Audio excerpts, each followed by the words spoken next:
Betrayal doesn't always come with a warning.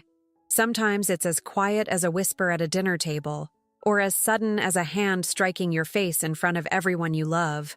I never thought my own son would be capable of such cruelty. But when you've spent 58 years on this earth like I have, you learn that people, even your own flesh and blood, can surprise you in the worst ways. I gave him every chance to do the right thing, but in the end, he saw me as nothing more than a convenience. An ATM, a punching bag for his frustration. And when I finally stood up for myself, well, that's when I learned what he was truly capable of. Don't forget to subscribe to the channel and comment where you're watching from. I've lived in Greenfield, Massachusetts for over 30 years. It's a pretty little town in the western part of the state, the kind of place where people know your business before you do. I moved here with Oliver when we were newlyweds, back when his pharmaceutical career was just taking off and I still believed in forever.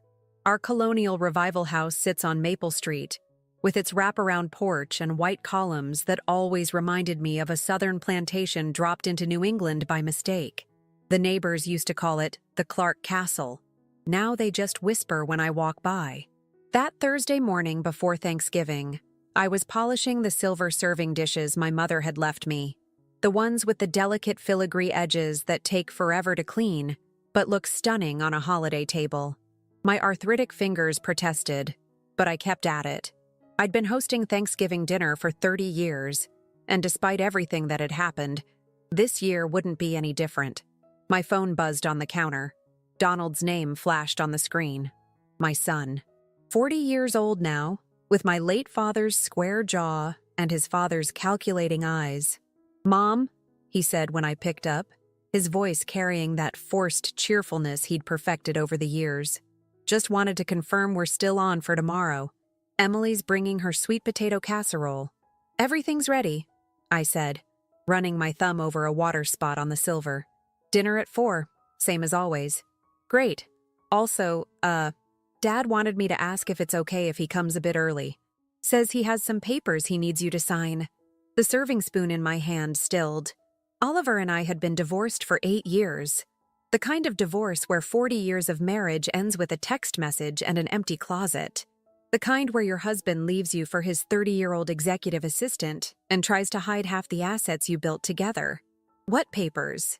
I asked, my voice carefully neutral. "Something about the old lake house property. He said it's just a formality. The developers need both signatures since you guys bought it together. The lake house. Our summer retreat in the Berkshires that Oliver had insisted we keep in both our names after the divorce. For tax purposes, he'd claimed. The one asset the divorce lawyers hadn't fought over." "Fine," I said after a moment. "Tell him 3 o'clock. "Thanks, Mom. And one more thing. Zach might be bringing someone." Zach, my grandson. 19 and already carrying himself with the same entitlement his father had perfected. "That's fine. There's plenty of food." "Great. See you tomorrow." After hanging up, I stared at my reflection in the polished silver. The face looking back at me had changed so much over the decades. Soft creases around the eyes, silver strands woven through once auburn hair, a certain hardness around the mouth that hadn't been there in my wedding photos. I'd given Oliver 3 children, Donald, Abigail, and Blake. Only Donald still lived nearby. Abigail had moved to Seattle years ago, calling only on birthdays and Christmas. Blake had died in a car accident 12 years earlier, leaving behind a void that nothing could fill. Oliver hadn't cried at the funeral. I'd never forgiven him for that. That night, I couldn't sleep. I kept thinking about the lake house, the one place that had remained untouched by the bitterness of our divorce. The place where I'd taught the children to swim, where we'd roasted marshmallows under summer stars, where Blake had announced his engagement. The one piece of our history that Oliver hadn't tainted. At 2:45 the next day, the doorbell rang. Oliver stood on my porch, his silver hair perfectly coiffed, wearing one of those cashmere sweaters that his new wife, Charlotte, picked out for him. At 66, he still maintained the fit physique of a man a decade younger. Money and vanity were powerful motivators. "Elise," he said with that practiced smile, "you look well." "Come in, Oliver," I replied, stepping aside. Donald mentioned papers. His cologne, different from what he'd worn during our marriage, filled the entryway as he followed me to the living room. I wondered if Charlotte had chosen that too. Yes, just a formality, really. He pulled an envelope from his leather messenger bag. The development company needs both our signatures since we're still co-owners. Development company? He looked up, surprise flickering across his face. Donald didn't tell you? We're selling the lake property. They're building a resort complex, condos, a golf course. The offer is substantial. The room seemed to tilt slightly. You're selling our lake house? Without discussing it with me first? Oliver had the decency to look momentarily uncomfortable. I thought Donald would have mentioned it. We've been talking about it for months. Months. My son and ex-husband had been planning this for months, and neither had bothered to tell me. The property has been sitting unused, Oliver continued, his tone shifting to the one he used when explaining complicated matters to me. It makes financial sense, Elise. The return on investment is… Stop. I held up my hand. Just stop talking to me like I'm a child, Oliver. He sighed, that familiar exasperated sound that always made me feel small. The papers are here. The sale is going through whether you sign today or next week. I just thought it would be easier to handle it before everyone arrives. Easier for him, of course. Always for him. How much? I asked. What? How much are they paying for the property? He named a figure that made my eyebrows rise. It was considerably more than I'd expected. Enough to set me up comfortably for the rest of my life. Even split in half. And when were you planning to tell me about my share? Oliver shifted uncomfortably. Well, that's the thing. The investment was technically made from my premarital assets. My lawyer has the documentation. Your premarital assets? I laughed, a sharp sound that seemed to surprise both of us. Oliver, we bought that property 10 years into our marriage with money we saved together. Technically, the initial down payment came from my trust fund, and every payment after that came from our joint account, the account I contributed to by running your household, raising your children, and working part-time while you built your career. His jaw tightened. Elise, don't make this difficult. The paperwork is straightforward. You sign, I sign, and this ends cleanly. Like our marriage ended cleanly? The words escaped before I could stop them. The doorbell rang again. I glanced at my watch. 3:30. Donald was early. We'll discuss this later, Oliver said, tucking the papers back into his bag. I opened the front door to find Donald and his wife Emily, their son Zach, and a young woman I didn't recognize. Behind them stood my daughter Abigail, whose presence surprised me. She hadn't mentioned flying in from Seattle. Mom! Donald embraced me stiffly. Look who made it. Abby surprised us at the airport last night. Abigail stepped forward, her expression guarded. Hi, Mom. Hope it's okay I crashed Thanksgiving. Of course it is, I said, hugging her. She felt thin in my arms. It's been too long. As everyone moved into the living room, I noticed the glances exchanged between Oliver and Donald. Something unspoken passed between them, something that made my skin prickle with unease. I retreated to the kitchen to check on the turkey, my mind swimming with questions. Why was Abigail really here?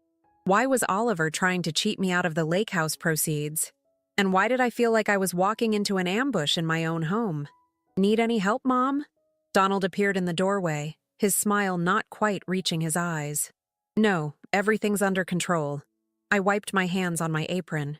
Though you could have warned me about the lake house. His expression shifted too quickly to hide his guilt. Dad asked me not to say anything until the deal was closer to final.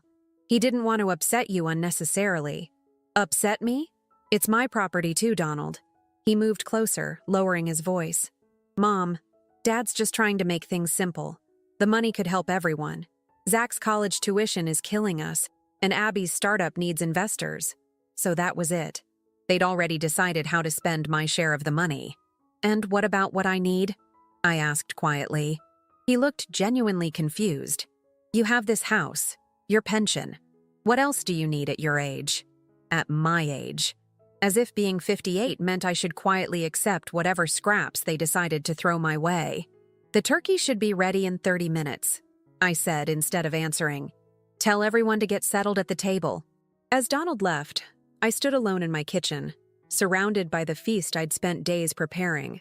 In that moment, I felt a coldness settle over me, a clarity I hadn't experienced in years. They thought I would roll over, sign away my rights, be the accommodating mother and ex-wife I'd always been. They were wrong. I carried the turkey to the dining room with practiced ease, despite the weight of it. The table was a picture of holiday perfection, crystal glasses catching the light from my grandmother's candelabra, autumn-colored napkins folded just so, name cards written in my best calligraphy. Old habits die hard.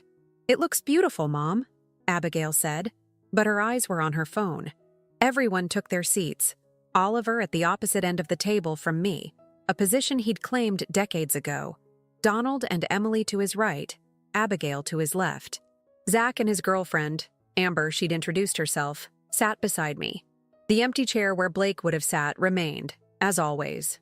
"Before we eat," Oliver announced, raising his wine glass, "I'd like to propose a toast. To family, to new beginnings." His eyes met mine across the table, challenging. "To family," they echoed, glasses clinking. I smiled thinly and began carving the turkey. "Actually," Donald said as I served, "we have some news to share." Emily reached for his hand, beaming.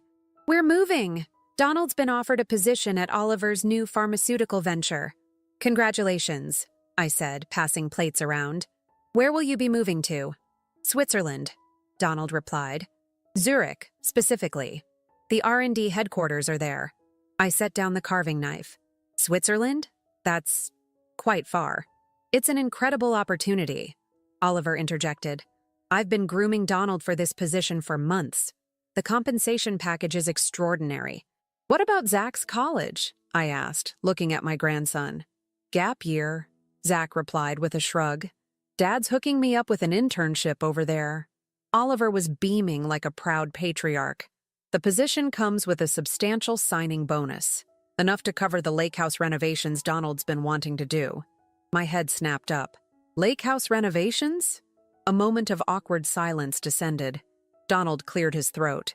"Actually, Mom, that's something we wanted to discuss. Dad's offering me his half of the proceeds from the lake house sale." The room felt suddenly airless. "His half," I repeated slowly.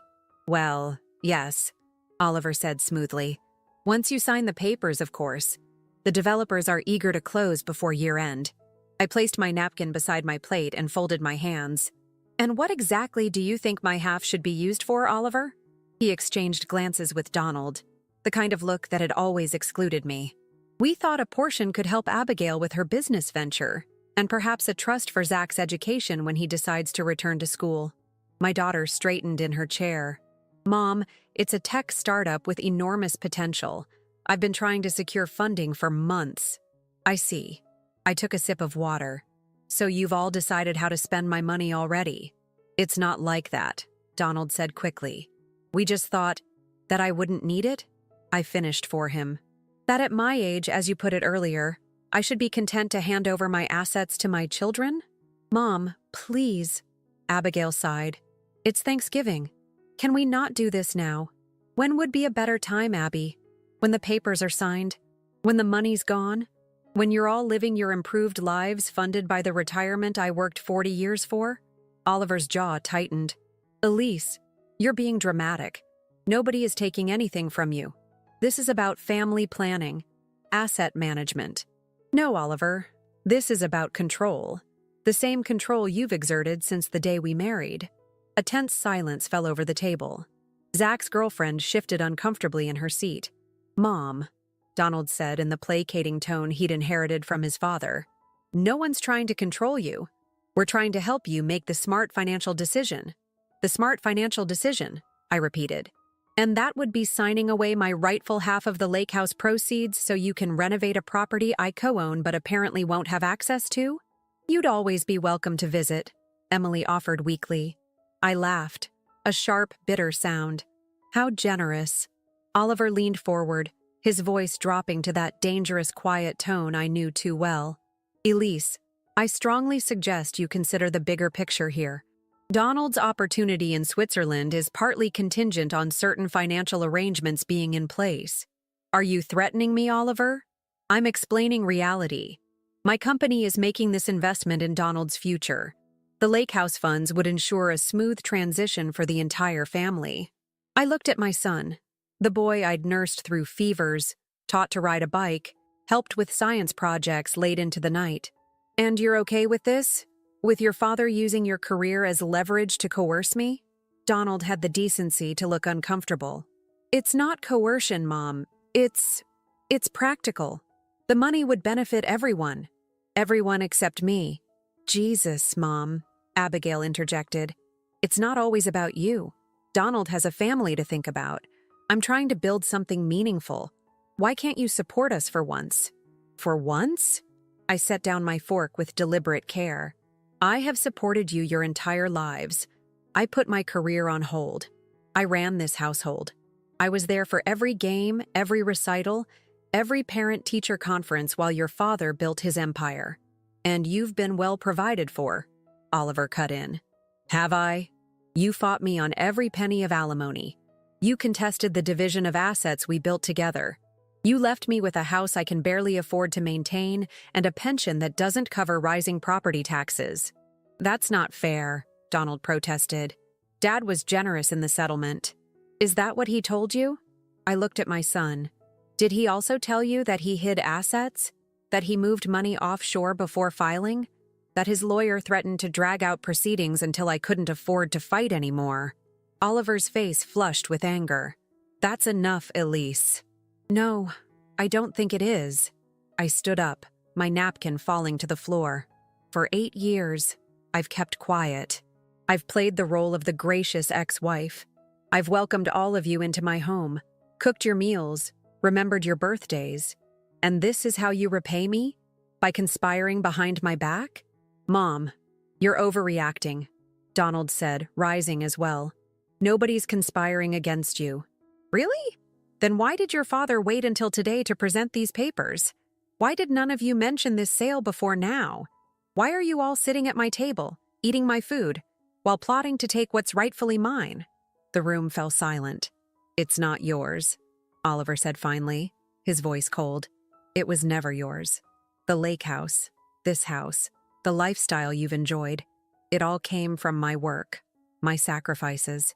I felt something break inside me, the last thread of restraint I'd been clinging to for years. Your sacrifices? My voice was dangerously quiet. Tell me, Oliver, what exactly did you sacrifice? Your family? Your integrity? Because from where I'm standing, you've taken everything and given nothing in return. Oliver's eyes narrowed. He pushed back from the table and stood. With deliberate movements, he walked to where Donald sat and leaned down, whispering something in his ear. I watched my son's face change as Oliver spoke, his expression hardening, jaw clenching, eyes growing cold. Donald rose slowly from his chair, fists clenched at his sides. And then everything happened at once. Donald stepped toward me, his face a mask of rage I'd never seen before. His hand swung through the air, fast and vicious. The crack of palm against cheek echoed in the suddenly silent room. The force knocked me sideways. I stumbled, colliding with the serving cart. China crashed to the floor as I caught myself against the wall, my cheek burning with the imprint of my son's hand. For one frozen moment, no one moved. No one spoke. I tasted blood, metallic and warm. My ear rang. The room seemed to tilt and sway. Emily gasped. Abigail's hands flew to her mouth. Zach stood halfway from his chair, shock freezing him mid-motion.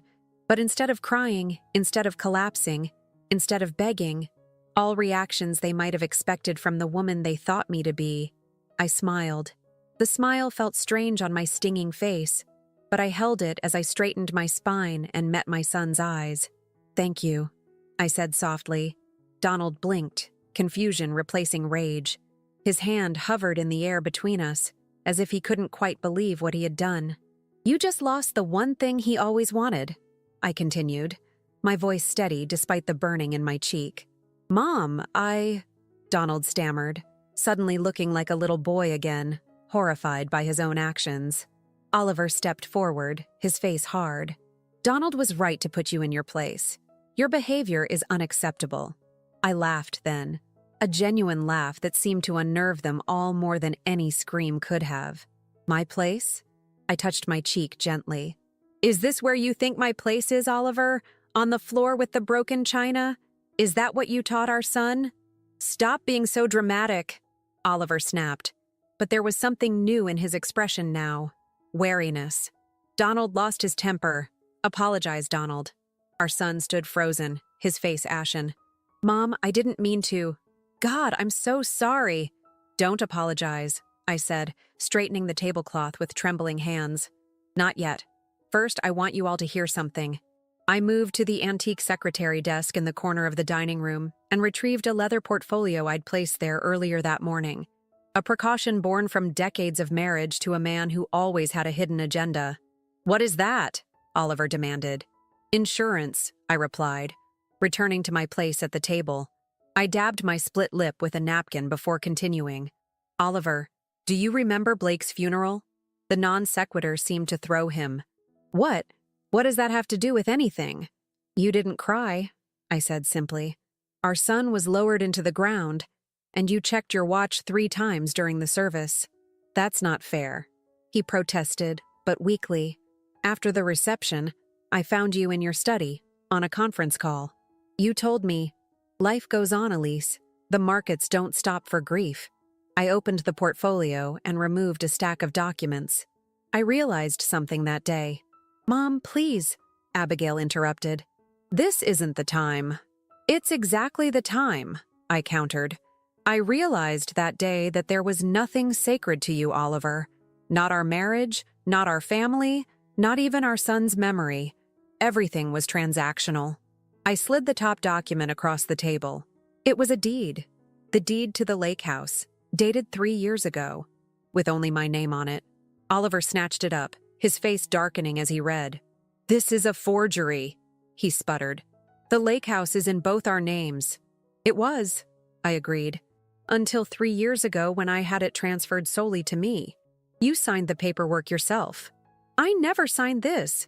You did, along with dozens of other documents that crossed your desk that week. Your executive assistant at the time, Jonathan, I believe, was quite helpful. Oliver's face contorted with rage. That's illegal. That's fraud. Actually, it's not. Jonathan presented the document. You signed it. There were witnesses. It's all quite legitimate. You tricked me. I learned from the best, I replied coldly. The same way you tried to trick me out of my share of the retirement accounts. The same way you hid money in the Caymans before filing for divorce. The difference is, I have proof of what you did. The forensic accountant was very thorough. I withdrew another document, a thick report, and placed it beside my plate. What proof? Oliver demanded. Bank transfers, shell companies, the works. I took a sip of water, wincing as it touched my split lip. I've had this for years. I never used it because I wanted peace. I wanted our children to respect their father. I looked at Donald, who had sunk back into his chair, his face in his hands. But today, I see that my silence has cost me that respect instead. This is blackmail, Oliver hissed. This is consequence, I corrected. Something you've managed to avoid your entire life. I turned to Abigail. Did you know your father has been shorting stock in his own company? Selling shares through offshore accounts while publicly touting the company's bright future? The SEC might find that interesting. Her eyes widened. Dad? Is that true? Oliver's face had gone gray. Elise, you have no idea what you're talking about. Those transactions were perfectly legal. Were they? Then you won't mind if I send this file to the regulatory board? Or perhaps to the business press? I raised an eyebrow. I'm sure your shareholders would be fascinated. The room fell silent except for the ticking of the grandfather clock in the hall. What do you want? Oliver finally asked, his voice barely audible. First, I want the true value of the lake house property. Not half, all of it. Since I am, as you now know, the sole owner. Oliver's jaw worked silently. Second, I want the money you kept from me during the divorce, with interest. That's ridiculous. Third, I continued as if he hadn't spoken, I want a public apology for all of it. The affairs, the lies, the financial manipulation. You're insane, he breathed. No, Oliver. For the first time in decades, I'm perfectly lucid. I stood and walked to the china cabinet, retrieving an old photograph in a silver frame. I placed it in front of Donald. "Do you remember this day?" He looked down at the image, himself at 10 years old, proudly holding up a smallmouth bass nearly as big as he was, standing on the dock at the lake house. "You caught your first fish," I said softly. "Your father was in Hong Kong closing a deal. I was the one who taught you to bait the hook, to wait patiently, to know when to reel in." Donald's eyes filled with tears. "Mom, I'm so sorry. I don't know what came over me." "What Dad said. What did he say to you, Donald? What words could possibly justify striking your mother?" My son looked at Oliver, then back at me, shame written across his face. He said you were trying to ruin everything, that you'd always been jealous of my relationship with him, that you were," he swallowed hard, "mentally unstable, that sometimes the only way to deal with hysterical women is to shock them back to reality." A cold silence fell over the room. Even Oliver seemed to shrink under the weight of his words being spoken aloud. "And you believed that?" I asked quietly. "After 58 years of knowing me? You thought I needed to be struck to regain sanity?" Donald couldn't meet my eyes. "I don't know what happened. It was like something snapped." Something did snap. I touched my cheek again. Every last thread of obligation I felt toward this family. I gathered the documents and returned them to the portfolio. "I'll give you all 1 week to meet my terms. After that, these files go to the authorities." "You'd destroy your own family?" Abigail whispered. I looked at each of them in turn. Oliver, who had discarded me like an outdated appliance. Donald, whose hand had struck me with such casual violence. Abigail, who couldn't be bothered to call her mother more than twice a year but expected a handout. "You destroyed this family long before today," I said finally. "I'm just the one acknowledging it." I walked to the doorway, then paused. "I think Thanksgiving dinner is over. Please see yourselves out. And Oliver, don't forget to take those lake house sale papers with you. They're worthless now." No one moved as I walked upstairs to my bedroom and locked the door behind me. Only then did I allow my hands to shake, bringing them to my face to gently probe the swelling cheek, the split lip. In the mirror, I hardly recognized myself. Not because of the reddening mark across my face, but because of the woman staring back at me. Her eyes were clear, her posture straight, her expression, not broken, not beaten, but resolute. For the first time in decades, I saw myself as I truly was. Not Oliver's ex-wife, not Donald and Abigail's mother, but Elise Clark, a woman who had finally had enough. I heard the front door slam as they left. No one came to check on me. No one called up the stairs. Good. This was cleaner, easier. I opened my closet and pulled out the pre-packed suitcase I'd prepared 3 days ago, when Donald first called about Oliver coming early with papers to sign. A woman doesn't survive 40 years of marriage to a man like Oliver without developing instincts. I had one stop to make before leaving town. One final piece to set in place. An inheritance far different from the one they were expecting. The law office of Harriet Winters was located in a renovated Victorian on Main Street. I'd chosen her deliberately when I filed for divorce 8 years ago. The only female partner at the most prestigious firm in Western Massachusetts, with a reputation for being ruthlessly effective. Oliver had been furious when he received the papers bearing her letterhead. A woman divorce attorney? Really, Elise? That's a bit on the nose, isn't it? What he'd never known was that Harriet and I had been roommates at Smith College, before I'd abandoned my own law school plans to support his career. We'd reconnected at an alumni event 6 months before I filed for divorce, right around the time I'd found the receipt for a diamond bracelet I'd never received. "Elise?" Harriet rose from behind her desk as her assistant showed me in. Her eyes widened at the sight of my face. "My God, what happened?" "Family Thanksgiving," I replied dryly, setting my purse on her visitor's chair. "Do you have time?" "For you?" "Always." She came around the desk, her tailored suit immaculate even at 5 o'clock on a holiday. "Jennifer," she called to her assistant, "hold my calls and bring us some ice." When we were alone, ice pack pressed gently to my cheek, I laid out what had transpired at dinner. Harriet listened without interruption, her expression growing stonier by the minute. "Your son hit you." she said finally, her voice flat with disbelief. Yes. And you want to proceed with the plan we discussed last month? I nodded. Immediately. They'll be scrambling now, trying to verify the lake house deed. Oliver will call his attorneys tonight, I'm certain of it. Harriet leaned back in her chair. Then we should move quickly. The trust documents are prepared, as we discussed. All that's needed is your signature and the transfer of assets. She slid a thick folder across the desk. Inside were the papers establishing what would come to be known as the Clark Family Trust, though family had taken on a very different meaning in my mind. Everything is in order, Harriet continued. Once executed, the bulk of your assets, the lake house proceeds, your retirement accounts, this house, will be held in the trust with the stipulations we discussed. And it's irreversible? Once you sign, yes. Neither Oliver nor your children will be able to contest it. The assets will no longer be in your name, so they won't be subject to any claims Oliver might try to make. I reviewed the documents carefully. A lifetime with Oliver had taught me never to sign anything without reading every word. The terms were exactly as I'd specified. Strict, unambiguous, and utterly without sentimentality. What about the video testimony? I asked. Harriet tapped a few keys on her computer. Our legal videographer can be here in 30 minutes. With that split lip and bruise forming, the timing couldn't be better for documenting the duress angle. I almost smiled, but my swollen lip protested. You think they'll try to claim I wasn't of sound mind? Oliver will try everything, she confirmed.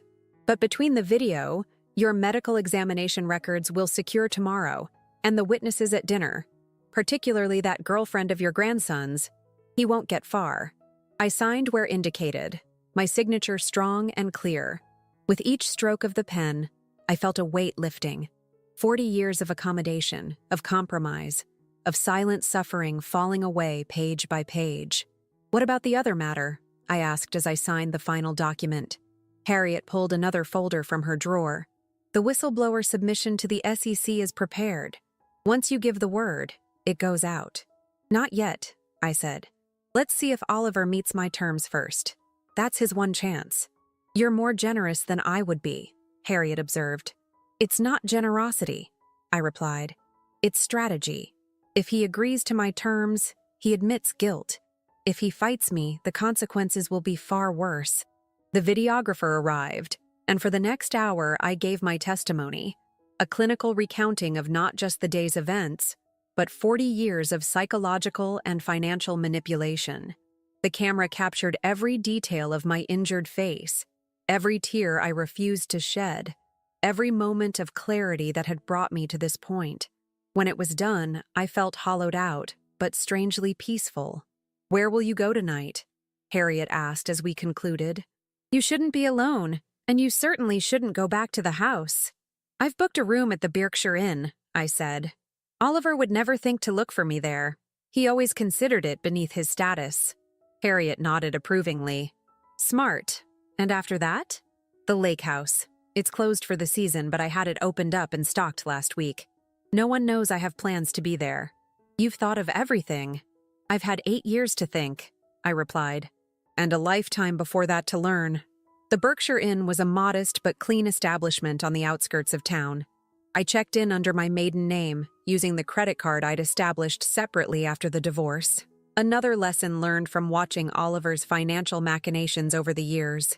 My phone had been buzzing incessantly since I left the house.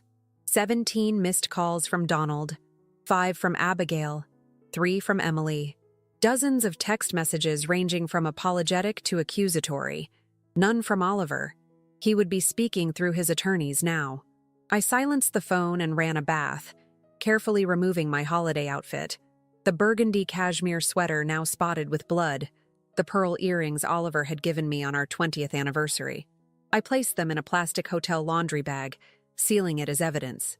As I eased into the hot water, wincing as it touched the scrape on my elbow from when I'd fallen, my mind drifted to Blake, my middle child, the peacemaker, the one who had seen through his father's charm to the calculation beneath.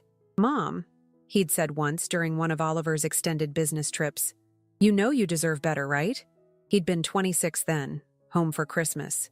watching me make elaborate preparations for a husband who would ultimately call on Christmas Eve to say he'd been delayed in Singapore. I hadn't answered him. What could I say? That I'd invested too many years? That I didn't know who I was apart from being Oliver's wife? That I was afraid? Blake had died never knowing if I'd heard him. Never seeing me stand up for myself. Never witnessing his mother become the woman she might have been. The thought brought the first real tears of the day. I let them come, there in the anonymous hotel bathroom where no one could see, where no one would use my grief as evidence of weakness. My phone buzzed again from the bedside table. I rose from the bath, wrapped myself in the hotel robe, and checked the screen. A text from an unknown number. I know what he did. I want to help. Meet me? I stared at it, considering. Then another message appeared. This is Amber, Zach's girlfriend. Please, Mrs. Clark, this isn't right. Interesting. The girl had seemed uncomfortable at dinner, shrinking in her chair as the confrontation escalated. I hadn't expected to hear from her. How did you get this number? I texted back. From Zach's phone. He's with his dad and grandfather right now. They're at your house, planning something. I frowned. What are they planning? I don't know exactly. But they sent me to get food, and I heard Oliver say something about committal papers before I left. Mrs. Clark, I'm scared for you. Committal papers. Of course. Oliver's next play would be to try to have me declared mentally incompetent. The classic move of powerful men throughout history when faced with women who refused to comply. Where are you now? I asked. Coffee shop on Elm Street. The one with the blue awning. I considered my options. Meeting with Amber could be valuable. She was a potential witness. But it could also be a trap. Oliver was certainly capable of using the girl to lure me out. Send me a photo of where you are. Right now, I texted. A moment later, a selfie appeared showing Amber alone at a corner table, the coffee shop's distinctive blue walls behind her. Through the window beside her, I could see the darkened storefronts of Elm Street, confirming her location. Stay there. 20 minutes, I replied. I dressed quickly in the spare clothes from my suitcase. Jeans, a sweater, a knit cap to hide my distinctive silver hair. Before leaving, I took photos of my injuries and emailed them to Harriet with a brief note explaining where I was going and why. Another lesson Oliver had inadvertently taught me. Always leave a paper trail that someone else can follow. The coffee shop was nearly empty when I arrived. Most people were still at home with their families, enjoying the holiday I had fled. Amber waved from her corner table, her young face etched with concern as she took in my swollen cheek. Mrs. Clark, I'm so sorry, she said as I slid into the seat across from her. What happened today was awful. Thank you for reaching out, I said carefully. But I need to know. Why are you helping me? You barely know me. Amber looked down at her coffee cup. My mom.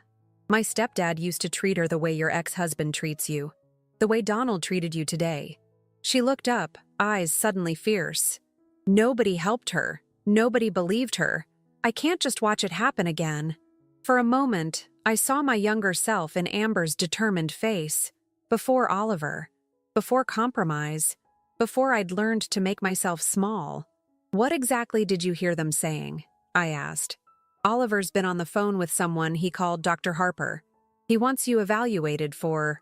She frowned, trying to recall the exact words. Acute stress disorder with paranoid features. He said your behavior has been erratic for months, that you've been making wild accusations. I nodded. Gregory Harper, a psychiatrist who's testified in several of Oliver's company lawsuits. A hired gun. They're talking about an intervention. Getting you committed for evaluation. Amber's voice dropped to a whisper. Zach was upset about it, but his dad shut him down. Said it was for your own good. Did they mention when? Tomorrow morning. They think you'll come home tonight. I took a sip of the coffee she'd ordered for me, the hot liquid stinging my split lip. Thank you for telling me this. What will you do? I studied her. Young, earnest, clearly frightened, but determined. Amber, the less you know, the better. You've taken a risk coming here. I recorded some of it, she blurted out, sliding her phone across the table. I started recording when things got weird. I stared at the device. That could be illegal in Massachusetts without consent. She smiled faintly. I'm pre-law at UMass. One-party consent applies if you're part of the conversation. I said enough uh-huhs to count. Smart girl. I played the recording. 3 minutes of Oliver's voice outlining his plan to have me helped. Donald's hesitant agreement. A doctor's clinical tones discussing sedation options. May I send this to myself? I asked. She nodded. I forwarded the audio file to my email, then to Harriet's. You should go back, I said, returning her phone. If you're gone too long, they'll get suspicious. What about you? Where will you go? Somewhere safe, I assured her. And Amber? When things start happening, and they will, stay close to Zach. He may need someone who sees clearly. She nodded solemnly, then hesitated. Mrs. Clark, that thing you said after Donald, after he hit you, about him losing the one thing his father always wanted. What did you mean? I smiled thinly. He'll find out soon enough. The lake house was still and silent when I arrived just after midnight. Snow had begun to fall, dusting the pines surrounding the property. I unlocked the door with the key I kept separate from my regular key ring, another habit born from years of strategic thinking. Inside, the air was cold but not freezing, thanks to the caretaker who had turned on the heat at my request 3 days earlier. The familiar scent of pine and old wood enveloped me as I flipped on the lights. This place had always been my refuge. While Oliver viewed it as an investment and status symbol, for me it had been the one place where I could breathe, where the children and I had created memories untainted by Oliver's domineering presence.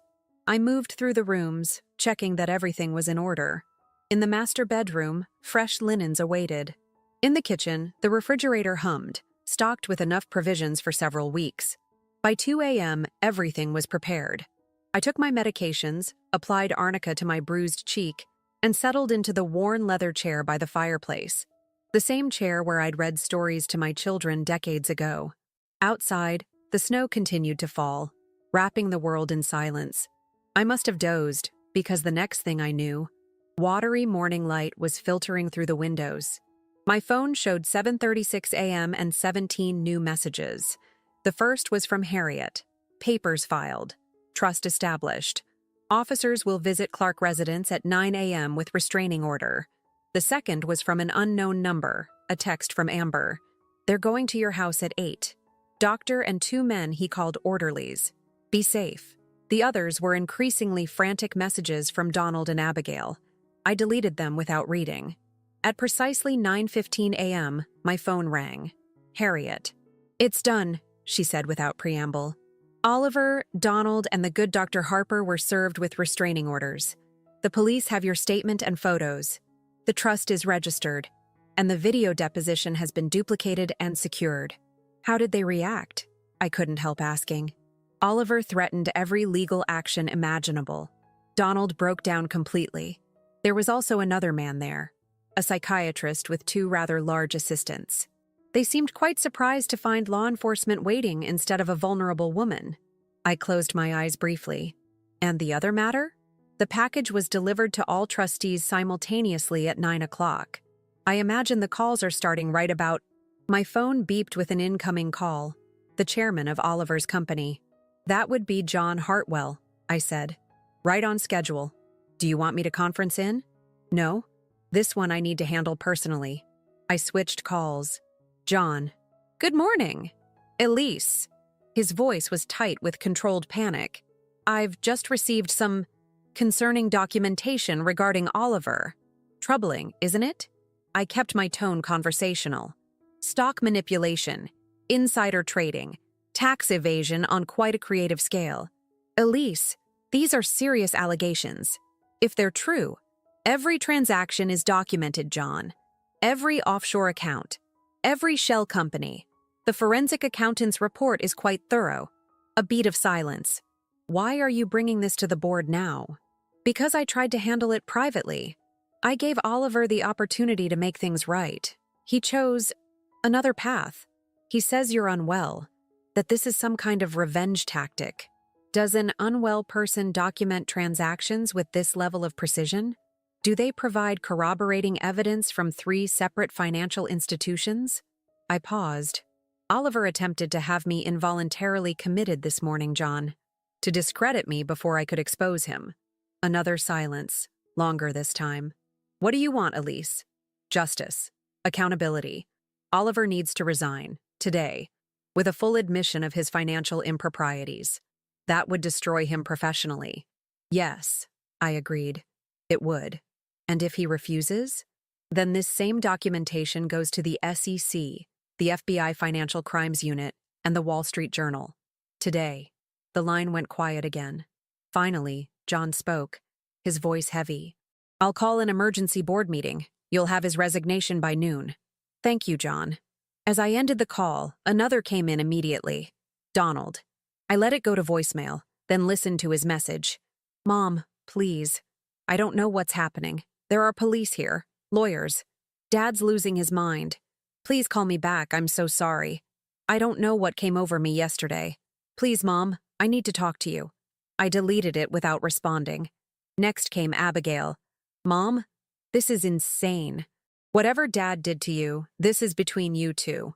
Why are you dragging us into it? Call me back. Delete.